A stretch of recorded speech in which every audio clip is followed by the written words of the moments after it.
tel endroit, à telle heure, il y a eu 50 photos, donc il s'est passé quelque chose. Et ça, ce sont des instruments très utiles pour l'auteur notamment, pour l'éditeur, pour savoir qu'est-ce qui a intéressé, qu'est-ce qui n'a pas intéressé le lecteur, et essayer peut-être de s'y adapter. C'est vrai que c'est un nouvel espace de créativité finalement. Il va pouvoir justement modifier peut-être son texte. Si on lui demande de signifier la longueur de ses pages, peut-être quand il va écrire son manuscrit simplement, il va dire à cet endroit-là, j'aimerais que ma page s'arrête. Donc vous l'aurez compris, le travail de design éditorial mobilise, fait en sorte que l'éditeur et l'auteur soient investis pour adapter le texte au support numérique. Donc en fait, on travaille à la fois sur des interfaces de feuilletage innovants et puis également sur des fonctionnalités qui, là encore, demandent un travail éditorial.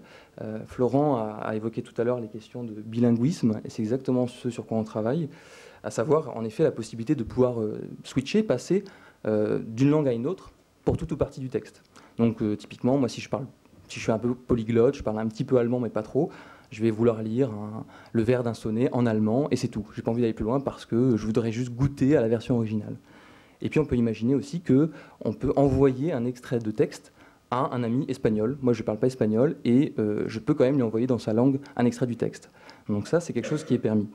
De même, je vais vous donner une autre fonctionnalité sur laquelle on travaille, c'est le résumé progressif, en fait, qui vous permet de résumer tout ce que vous avez lu jusqu'au moment où vous arrêtez votre lecture.